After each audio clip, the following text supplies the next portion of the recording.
और अब से थोड़ी देर पहले आपने देखा अरविंद केजरीवाल ने एक प्रेस कॉन्फ्रेंस की। अब बीजेपी की तरफ से मीनाक्षी लेखी कर रही हैं प्रेस कॉन्फ्रेंस, आइए सुनते हैं। और तारीख नोट कर लीजिए 25 अक्टूबर 2021 को। अक्टूबर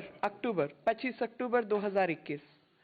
उसके बाद 14 जुलाई 2022 यानी सिर्फ एक हफ्ता पहले की बात है, जिसमें कैबिनेट नोट के बिना अप्रूवल के हफड़ तफड़ में, क्योंकि उसमें 48 घंटे का भी समय रहता है, जिसमें नोटिस जारी होने चाहिए 48 घंटे पहले एलजी के पास जाना चाहिए, बिना किसी काम के, बिना किसी प्रोसेस को फॉलो किए, बिना किसी नियम और कानून को फॉलो किए हुए 144.26 करोड़, मैं एक बार आंकड़ा दोबारा से चेक करके आपको बता देती हूँ, 36 करोड़,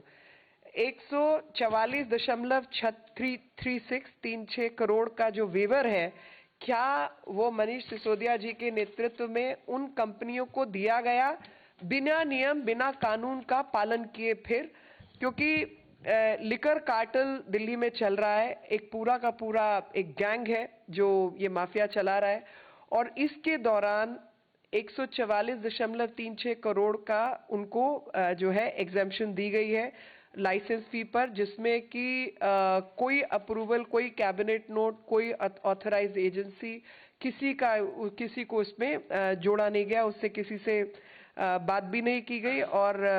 जब दिल्ली के अंदर डेल्टा वेव चल रही थी, उस दौरान यह हरकत हुई कि डेल्टा वेव के दौरान भारतवासी काम के अभाव में होटल, अस्पताल, बाकी चीजें बंद पड़ी थी। अस्पतालों का क्या हाल था आप सब जानते हैं। उन सब के अभाव में दिल्ली छोड़ कर जा रहे थे और उनके पास कोई रोटी रोजगार नहीं था। उस समय ये काम कर रहे थे कि डायरेक्ट ऑर्डर्स दे रहे थे कि 144.36 करोड़ जो है वो माफ कर दो। मेरा तीसरा सवाल कि L1 का जब टेंडर लगता है किसी भी कंपनी का, तो उस L1 के टेंडरिंग से पहले आपको कुछ जो है अर्नेस्ट मनी डिपॉजिट देना पड़ता है। वो अर्नेस्ट मनी डिपॉजिट जो है 30 करोड़ का दिया गया एक कंपनी द्वारा, और उस 30 करोड़ के अर्नेस्ट मनी डिपॉजिट को अगर L1 की प्रोसेसेस को फॉलो नहीं किया, अगर no objection certificate airport authority का चाहिए था, कुछ और चाहिए था, आप वो काम नहीं करके आप अपना सरेंडर कर देते हैं, तो जो आपका अर्नेस्ट मनी डिपॉजिट है वो फोरफीट हो जाता है, वो सरकारी खाते में, खजाने में चला जाता है। लेकिन इस केस के अंदर ये जो 30 करोड़ रुपए थे, बिना अप्रूवल, बिना प्रोसेसेस, बिना नियम, बिना कानून फॉलो किए हुए उस कंपनी को वापस किया गया। मेरा चौथा सवाल कि 50 रुपए जो विदेशी अल्कोहल है और खास तौर पे बियर, तो 50 रुपए पर केस की एग्जेम्पशन जो है वो एग्जेम्पशन दी गई बियर के केसेस पर जो इंपोर्टेड लिकर था, विदेश से आने वाला जो अल्कोहल था, लिकर था, उसके ऊपर 50 रुपए पर केस की एग्जेम्पशन बिना किसी अप्रूवल के, बिना किसी कैबिनेट नोट के, बिना किसी ऑथराइज्ड एजेंसी के, बिना एलजी को सूचित किए, ये 50 रुपए भी पर केस कम किया गया, जिसकी वजह से जो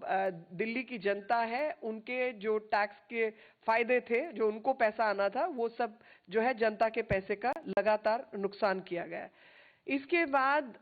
जो एक ब्लैक लिस्टेड कंपनी है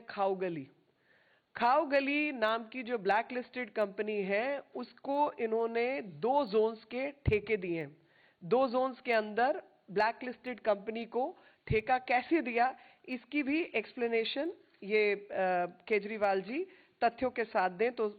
हम सबको ईमानदारी का सर्टिफिकेट असेस करने में मदद होगी। एक कार्टलाइजेशन जो है टेंडरिंग प्रोसेसेस के अंदर, कार्टलाइजेशन बंद होती है कि हम 4-5 लोग तय कर लें आपस में कि हम 4-5 कंपनियां फ्लोट करेंगे और उसी के आधार पर मिलजुल के हेराफेरी करके हम इकट्ठे